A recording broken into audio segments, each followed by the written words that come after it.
नमस्कार, मैं हूं आपके साथ विभा उपाध्याय और सुबह के 10 बजने वाले हैं और ये वक्त है अपना बिहार का। बुलेटिन में बिहार की हर बड़ी खबर आपको दिखाएंगे, लेकिन शुरुआत बिहार के सियासी हलचल से, जहां आज से मॉनसून सत्र की शुरुआत हो रही है। और देखिए, आज से बिहार विधानमंडल का मॉनसून सत्र शुरू होने जा रहा है। 5 दिनों तक चलेगा यह विधानमंडल का मॉनसून सत्र। 26 जुलाई से लेकर 30 जुलाई तक मॉनसून सत्र चलने वाला है। सुबह 11 बजे यानी कि आज के 11 बजे से सत्र के कार्रवाई की शुरुआत हो जाएगी। अधिक विधेयक पास कराने की कोशिश में सरकार होगी और अलग अलग मुद्दे पर विपक्ष जो है इस तैयारी में बैठा है कि सरकार को घेरा जा सके। तो आज से सत्र की शुरुआत जरूर होगी, लेकिन इस सत्र के हंगामेदार होने के पूरे आसार नजर आ रहे हैं। 26 जुलाई से लेकर 30 जुलाई ये वो तारीख है जिसमें 5 दिनों के इस सत्र के दौरान हंगामे होने की उम्मीद जाहिर की जा रही है, क्योंकि ये कहा जा रहा है कि अधिक से अधिक विधेयक पास कराना सरकार की कोशिश होगी, लेकिन विपक्ष जो है वो सरकार को कई मुद्दों पर घेरने की कोशिश करता नजर आएगा। बिहार विधानमंडल का मानसून सत्र शुरू हो रहा है और उसकी तैयारी पिछले कई दिनों से चल रही थी। अभी देखिए, आज से ये सत्र की शुरुआत हो रही है, तो सुरक्षा व्यवस्था काफ़ी चाक चौबंद रखा जा रहा है। अब देखिए, भारी संख्या में जो पुलिस बल है उसकी तैनाती कर दी गई है विधानसभा में, और हर लेवल पर यहाँ पर चेकिंग अभियान भी 2 दिनों से चल रहा है। चाहे वो पिछले दिनों भी आप तस्वीर देखे होंगे किस तरह से विधानसभा परिसर में जांच पड़ताल चल रही थी, और अभी भी जो पुलिसकर्मी है वो अब तैनात हो गए हैं। जो भी गाड़ियां जाएगी, कोई भी इधर से अगर एंट्री लेता है, जो मुख्य द्वार है विधानमंडल का, उससे अगर कोई एंट्री लेता है तो उसे 2-3 लेयर की सुरक्षा व्यवस्था के बीच से गुजरना होगा और उसके बाद वो विधानसभा परिसर के अंदर पहुंच पाएगा। उसके लिए पास निर्गत है, सभी जो भी लोग अंदर जाएंगे। तो निश्चित तौर पर काफ़ी छोटा सत्र है ये मानसून सत्र। 30 तारीख तक यानी 30 जुलाई तक चलना है। आज से शुरू हो रहा है और 30 जुलाई तक ये सत्र चलेगा, लेकिन इस सत्र में भी कई काम सरकार के हैं जिसको कि उन्हें पूरा करना है। कई विधायकी काम है, कई तरह के काम है, उसे निपटाने की ज़रूरत है। लेकिन जिस तरह से कल जो महागठबंधन विधायक दल की बैठक हुई थी, उसमें ये रुख साफ कर दिया था नेता प्रतिपक्ष ने कि इस बार भी कहीं ना कहीं गहमा गहमी विधानसभा के अंदर दिखेगी, और खास करके जो बजट सत्र के दौरान विधायकों के साथ जिस तरह से मारपीट की घटना हुई थी, उसे लेकर भी कहीं ना कहीं विपक्ष सरकार को घेरेगा। साथ ही साथ महंगाई और इन तमाम मुद्दों पर सरकार को विपक्ष घेरने की पूरी तैयारी में है। तो निश्चित तौर पर जो ये सत्र होगा, हालांकि काफ़ी छोटा सत्र होगा, लेकिन जिस तरह से माहौल है और जिस तरह से विपक्ष ने अपना रुख साफ किया है, इस छोटे से सत्र में भी काफ़ी गर्मा गर्मी विधानसभा के अंदर और बाहर देखने को मिलेगी। कैमरा पर्सन अजय दुबे के साथ साकेत कुमार, न्यूज़ 18 पटना। विधानमंडल के मॉनसून सत्र में किस दिन क्या क्या काम होना है, ये भी हम आपको बताते चलें। 26 जुलाई वित्तीय वर्ष 2021 और 22 का प्रथम अनुपूरक बजट जो है वो पेश किया जाएगा। तारीख दर तारीख 5 दिनों में क्या कुछ होने वाला है। 27 और 28 जुलाई की बात करें तो सदन में राजकीय विधेयक जो है वो पेश किया जाएगा। 29 जुलाई को वित्तीय वर्ष 2021-22 के प्रथम अनुपूरक बजट पर चर्चा होगी। 30 जुलाई को सत्र के आखिरी दिन गैर सरकारी संकल्प लिए जाएंगे। तो 5 दिनों के छोटे सत्र में कई विधायी कार्य जो है उन्हें करने की पूरी कोशिश सरकार की तरफ से होगी। वहीं सत्र में किन किन विधेयक को पास कराने की कोशिश की जाने वाली है, ये भी अब आपको बताते चलें। बिहार पंचायती राज संशोधन विधेयक 2021, इसे पास कराने की कोशिश होगी। बिहार खेल विश्वविद्यालय विधेयक 2021, आर्यभट्ट ज्ञान विश्वविद्यालय संशोधन विधेयक 2021, साथ ही बिहार राजकोषीय उत्तरदायित्व एवं बजट प्रबंधन संशोधन विधेयक, बिहार अभियंत्रण विश्वविद्यालय विधेयक 2021, बिहार स्वास्थ्य विज्ञान विश्वविद्यालय विधेयक 2021, बिहार माल एवं सेवा कर संशोधन विधेयक 2021। ये वो विधेयक हैं जिन्हें पास कराने की इन छोटे सत्रों में कोशिश सरकार की होगी। तो मॉनसून सत्र के विपक्ष के मुद्दे क्या कुछ रह सकते हैं, जिन विषयों पर आज विपक्ष जो है वो आक्रामक नजर आ सकता है, या आज से लेकर 5 दिनों तक जब कार्रवाई होगी तो किस तरीके से यहां मुद्दे रखे जा सकते हैं, ये भी जरा जान लेते हैं। लॉ एंड ऑर्डर, जिस पर सबसे ज्यादा जोर विपक्ष देता हुआ नजर आएगा। बाढ़, सुखाड़, कोरोना, ये वो हालात हैं जो इन 2 वर्षों से तमाम लोगों की तरफ से झेले जा रहे हैं। टीकाकरण, जल जमाव, बजट सत्र के दौरान मारपीट का मुद्दा जो है वो सबसे ऊपर है विपक्ष के मुद्दों की लिस्ट में, जिसमें इसे लेकर हंगामे के पूरे आसार है। साथ ही साथ अफसरशाही को लेकर के भी कई सवाल जो हैं वो सदन के अंदर उठ सकते हैं।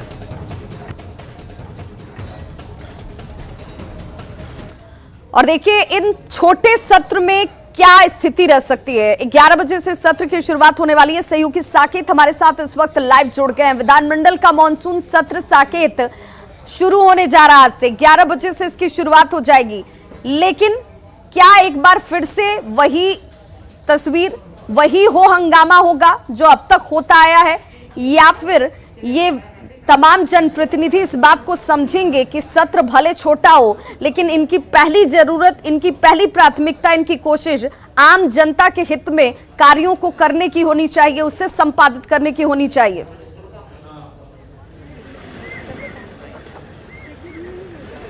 देखिए, बिल्कुल विभा, काफ़ी छोटा ये सत्र है, 5 दिनों का ये सत्र होगा, लेकिन जिस तरह से पहले ही विपक्ष की पार्टियों ने ये साफ कर दिया है कि जो बजट सत्र के दौरान जिस तरह की घटना विधानसभा में घटी थी, उसे लेकर वो सरकार को घेरेगी।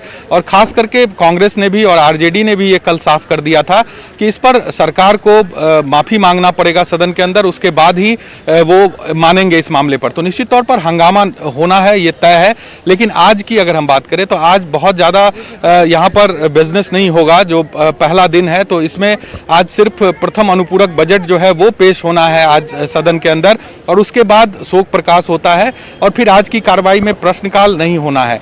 कल से ये जो सत्र है उसके दौरान प्रश्नकाल भी होंगे, सवाल जवाब भी होंगे, लेकिन विपक्ष ने जिस तरह से पहले ही साफ किया है कि वो इस पूरे सत्र के दौरान अपनी बातों को रखेंगे, और खास करके जो बजट सत्र के दौरान जो घटना घटी थी विधानसभा के अंदर, उसे लेकर वो यहाँ पर सरकार से माफी की मांग करेंगे। तो ये एक अहम होगा। और आज चूंकि पहला दिन है, तो ऐसे में अभी आपको हम दिखाते हैं यहाँ विधानसभा का जो पोर्टिको है, जहाँ पर सभी विधायकों का पहुँचने का सिलसिला भी यहाँ पर शुरू हो गया है। अब देखिए, सुरक्षा के काफ़ी पुख्ता इंतजाम किए गए हैं। लगातार जो सुरक्षा व्यवस्था है उसे यहाँ पर देखा जा रहा है, उसे मॉनिटरिंग की जा रही है। जगह जगह पुलिस के बल तैनात है, जो भी गाड़ियां आ रही है उसे जांच की जा रही है, उसके बाद वो परिसर के अंदर है। कोरोना के वक्त में मॉनसून सत्र का शुरू होना और उस सत्र में तमाम वो एहतियाती कदम उठाए जाने जिनमें कोरोना प्रोटोकॉल का पालन भी हो सके, लोगों की सुरक्षा भी सुनिश्चित की जा सके, और जनता से जुड़े विषय भी यहाँ पर सदन में रखे जाएं और उस पर कोई निष्कर्ष निकल सके। यहाँ पर इन तस्वीरों को देखकर क्या अंदाजा लगाया जाए? क्या हम ये मानकर चलें कि एक बार फिर से वही तस्वीर उभरेगी जो अब तक उभरती रही है, या फिर उसमें कुछ तब्दीली होगी, बदलाव होगा? लेकिन विपक्ष जिस तरीके से आक्रामक नजर आ रहा है, उसके स्टेटमेंट अगर देखे जाएं तो यही दिखता है कि इस बार विपक्ष इन विषयों को, इन मुद्दों को हाथ से जाने नहीं देना चाहता है।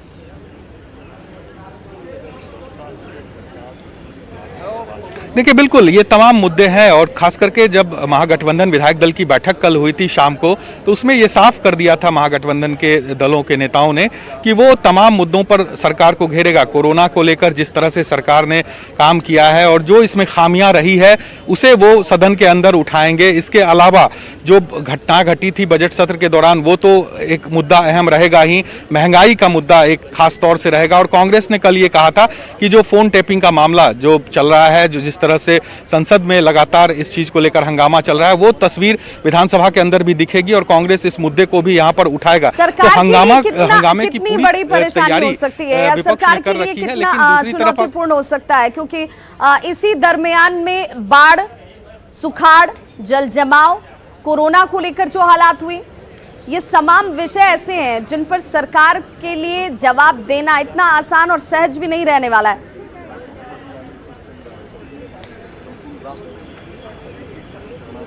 देखिए बिल्कुल सरकार के लिए मुश्किल होगा क्योंकि समय बहुत कम है।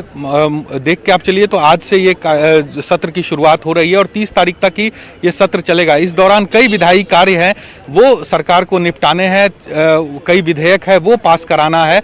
ऐसे में विपक्ष का रुख जो जिस तरह से दिख रहा है वो कहीं ना कहीं सरकार के लिए मुश्किल पैदा कर सकता है। लगातार विधानसभा अध्यक्ष ने भी बैठक की थी विपक्ष के नेताओं के साथ और अपील उन लोगों से की गई थी कि आप लोग भी सत्र के दौरान शांति बनाए रखें और सत्र को चलने दें। चूंकि जन समस्याओं का मसला है उन्हें सदन के अंदर उठाया जाता है, तो ऐसे में सदन की कार्रवाई को बाधित न की जाए बल्कि सदन का जो काम है वो सुचारू ढंग से चले। लेकिन बावजूद इसके विपक्ष अपने रुख पर अभी भी अड़ा हुआ है। तो निश्चित तौर पर सरकार के लिए एक बड़ी चुनौती है कि सदन के छोटे से सदन के बाद ये तस्वीर भी निकलकर सामने आ जाएगी। साकेत, आप इस खबर पर नजर बनाए रखिए, इससे जुड़ी हर तस्वीर और जानकारी हम अपने दर्शकों तक सबसे पहले पहुंचाएंगे। बहुत बहुत शुक्रिया इस तमाम जानकारी के लिए। रुक करेंगे दूसरी खबर का, खबर बड़ी हम आपको दिखाएंगे, लेकिन पहले ये जान लीजिए कि आज 11 बजे से मॉनसून सत्र की शुरुआत हो रही है। 5 दिनों का ये मॉनसून सत्र होगा। छोटा सत्र है लेकिन कई विधायी कार्य हैं जो इसमें निपटाए जाने हैं, उससे पूरा किया जाना है।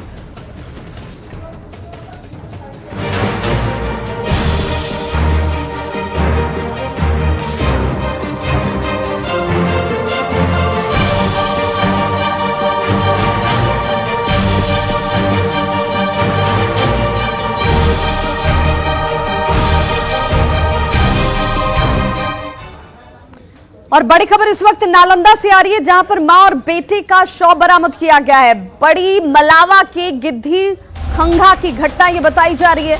दोनों की हत्या की आशंका जाहिर की जाती हुई पुलिस जांच में फिलहाल जुटी हुई है। मां और बेटे के शव को बरामद किया गया है और फिलहाल पुलिस अपनी तहकीकात में जुटी हुई है कि आखिर इस हत्या के पीछे की वजह क्या है, ये दोनों शख्स कौन है और दोनों की हत्या की आशंका फिलहाल लोगों की तरफ से जाहिर की जाती हुई।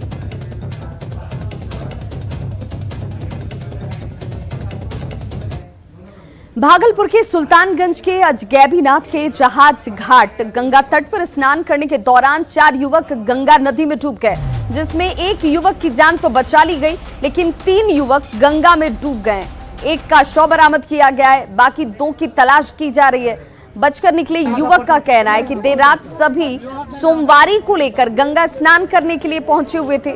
डूबने वाले युवकों में सौरभ कुमार, मुकेश कुमार और राहुल कुमार शामिल हैं, जबकि बचने वाले युवक का नाम गौरव बताया जा रहा है, जिनकी तलाश फिलहाल इस वक्त जारी है। तीनों युवक नाथनगर के रहने वाले हैं। एसडीआरएफ की टीम इन युवकों की तलाश में जुटी हुई है। मुकेश का शव देखने के बाद परिजनों का रो रो कर बुरा हाल है। जा रहे थे, अपना भाई हम खुद डूब रहे थे, हम उसको कैसे निकाल रहे थे कि हम ही खुद सुबह से जा रहे हैं थाना में। तो कितने बजे की घटना है? वही 12:30 बजे तक रात में। 12:30 बजे रात में आप गंगा घाट पर क्या कर रहे थे? वो हम तो वो कपड़ा खोल के निकला था कि वो जा ही रहा था नहाने के लिए, हम उसको पकड़े के एक जगह घुस गया। खबर बांका से, जहां एक महिला की मौत सिर्फ इसलिए हो गई कि उसके गांव में सड़क नहीं है और बीमार होने पर अस्पताल पहुंचने में उसे देर हो गई। मामला कोरीचक गांव का बताया जा रहा है, जहां 1 साल पहले काजल की शादी हुई। वो गर्भवती थी। प्रसव पीड़ा होने के बाद महिला को कीचड़ भरे रास्ते से जुगाड़ के जरिए देखिए अस्पताल तक पहुंचाने की जद्दोजहद की जा रही थी, लेकिन काफी मशक्कत के बाद भी इस महिला को बचाया नहीं जा सका। डॉक्टरों ने बच्चे को तो बचा लिया लेकिन उसकी मां नहीं बच सकी। उसी में जा रहे थे, कीचड़ भी था और पैर फिसल करके गिर गए। तब फिर रोड नहीं रहने के कारण जल्दी नहीं पहुंच पाए हम लोग और गिर समय पे हॉस्पिटल नहीं पहुंच पाए। हाँ, नहीं पहुंच पाए। इसके कारण कुछ उनको दिक्कत हो गया। इस तरीके का हमारे गांव में ये तो पहला मतलब जो है घटना नहीं है। इस तरीके का घटना रास्ता के चलते मतलब जो होते ही रहता है, दिन मौत होते रहता है। कुछ न कुछ समस्या मतलब जो है इस तरीके का जीवन मरण का मतलब जो है समस्या। छपरा के मसरख में चोरी के आरोप में भीड़ ने एक शख्स की जमकर पिटाई कर दी। पिटाई का ये वीडियो सोशल मीडिया पर इस वक्त वायरल हो रहा है। जिसमें चोरी के आरोप में युवक की बेरहमी से पिटाई की जा रही है। देखिए ये तस्वीर आपके टीवी स्क्रीन पर है, ये वायरल वीडियो है जो इस वक्त तेजी से वायरल होता हुआ। पुलिस इस शख्स की जान बचाने की काफी कोशिश कर रही है, लेकिन भीड़ उसे छोड़ने को तैयार नहीं थी। बताया जा रहा है कि कुछ लुटेरे कार सवार युवक के साथ हथियार के बल पर लूटपाट की कोशिश कर रहे थे। हथियार के बल पर लूटपाट की कोशिश के दौरान ही देखिए किस तरीके से हालात बने और इसी दौरान अपराधियों ने फायरिंग कर दी। हालांकि गोली तो नहीं लगी। इसके बाद इसके दो साथी यहां से फरार हो जाते हैं और कुछ लोगों ने इसे पकड़कर जमकर पिटाई कर दी।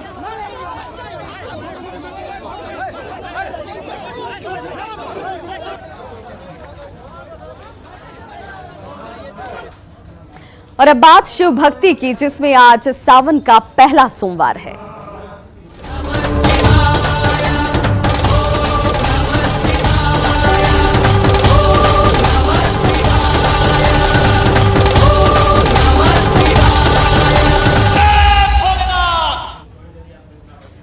लखीसराय में इस बार सावन के मौके पर मेले का आयोजन नहीं किया गया। पूजा भी मंदिर के दरवाजे तक ही सीमित है। हालांकि सुबह में थोड़ी देर के लिए मंदिर का पट खोला गया, लेकिन फिर इसे बंद कर दिया गया। प्रशासन ने कोरोना की वजह से पूजा को लेकर गाइडलाइंस जारी किए हुए हैं।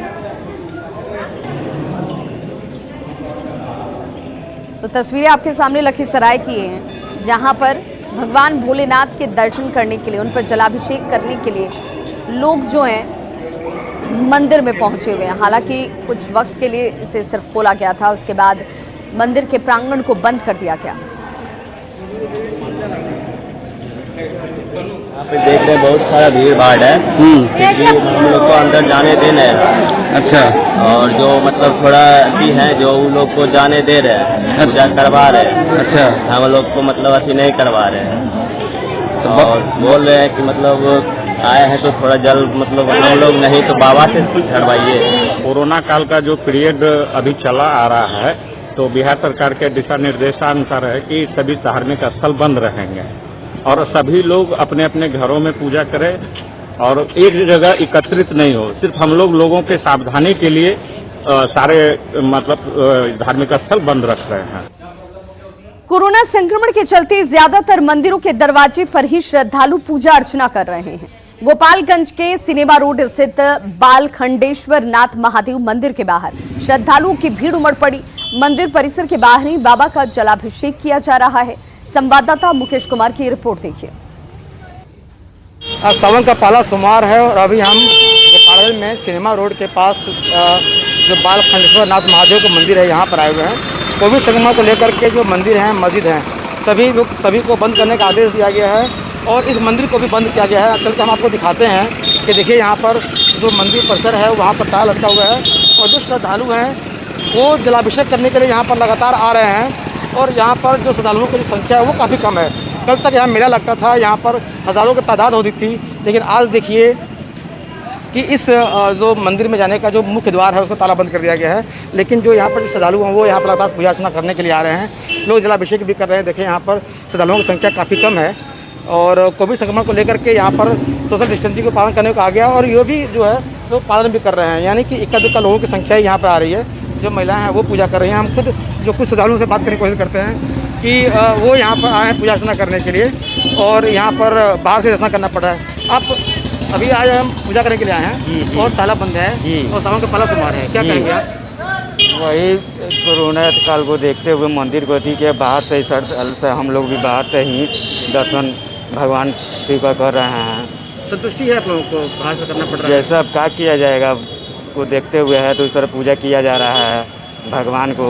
तो देखिए जो लोग हैं वो बाहर से पूजा अर्चना कर रहे हैं। हालांकि तसल्ली तो नहीं है, लेकिन कोरोना संक्रमण को देखते हुए उनके द्वारा जो है खुद की शांति के लिए जो है पूजा अर्चना की जा रही है और लोग बाहर से ही जलाभिषेक कर रहे हैं। मुकेश कुमार, न्यूज़ 18 गोपालगंज।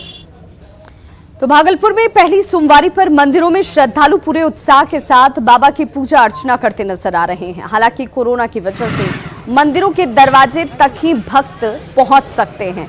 वहीं पर पूजा कर वापस लौटने की सबकी व्यवस्था भी है, लेकिन उसके बावजूद मंदिर के गेट के बाहर भी अच्छी खासी तादाद में श्रद्धालुओं का जुटान हो रहा है। सावन का आज पहला सोमवार है और जिसको लेकर मंदिरों में जो है कोरोना के कारण जो है ताला लगा हुआ है, लेकिन जो आप देख सकते हैं कि भक्तों के आने का सिलसिला जारी है और कुछ भक्त जो है आज पहली सोमवारी का काफ़ी महत्व होता है और इसको लेकर जो है भक्त आ रहे हैं और मंदिर का गेट बंद होने के बावजूद जो है मंदिर के बाहर से ही भगवान शिव की पूजा अर्चना कर रहे हैं और मन्नतें मांग रहे हैं। यहाँ पर लोगों का आने का सिलसिला जो है वो जारी है। हम यहाँ पर कुछ यहाँ पर पुजारी हैं, इनसे बात करते हैं। बाबा क्या आज पहला सोमवारी है, मंदिर बंद है कोरोना के कारण, क्या कहेंगे? ये तो सरकार का गाइडलाइन है, उसका जनता लोग पालन कर रहे हैं।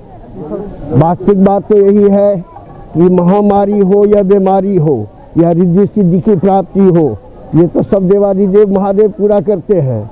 लेकिन अभी महादेव तो कारागार में बंद है, लेकिन भक्त लोग तब भी उनके दरवाजे पर, उनके गेट पर, उनके द्वार पर पूजा करके अपना मन्नत को प्राप्त करते हैं। भगवान से क्या मना रहे हैं इस बार? भगवान से यही मना रहे हैं कि जन जन को, समस्त संसार को ये महामारी से मुक्त हो। आप देख सकते हैं कि जहाँ पर जो है कोरोना के कारण जो है दूसरे साल भी जो है मंदिरों का पट बंद है, लेकिन भक्तों के आने का सिलसिला जो है वो कहीं ना कहीं जारी है और भक्त जो है मंदिर के दरवाजे पर ही आकर भगवान शिव से अपनी मन्नत मांग रहे हैं कि भगवान इस कोरोना से जो है मुक्ति दिलाइए। आशीष रंजन, न्यूज़ 18 भागलपुर। कोरोना के खतरे को देखते हुए मुजफ्फरपुर के प्रसिद्ध बाबा गरीबनाथ धाम का पट बंद कर दिया गया। मंदिर के चारों ओर बैरिकेडिंग कर पुलिस बल की तैनाती कर दी गई है। कुछ स्थानीय श्रद्धालु पूजा करने के लिए यहां जरूर पहुंच रहे हैं, लेकिन मंदिर का पट बंद होने की वजह से भक्त बाहर से ही भोलेनाथ की पूजा कर वापस लौट रहे हैं। मंदिर का जायजा लिया हमारे सहयोगी सुधीर कुमार ने।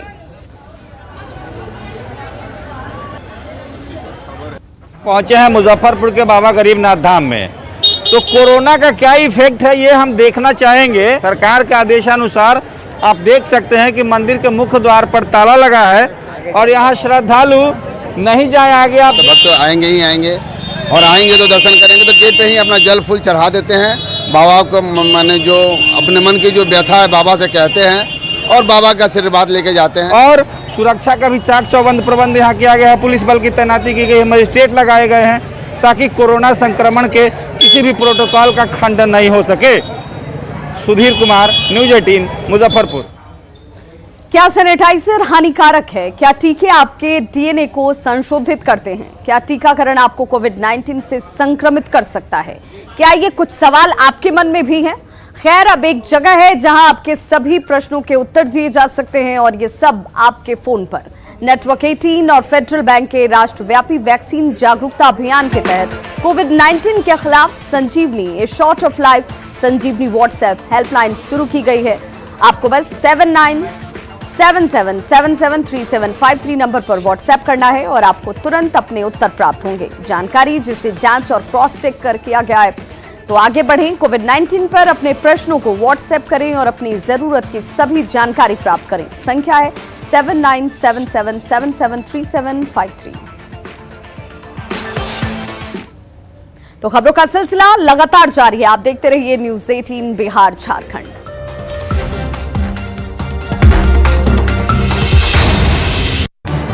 इस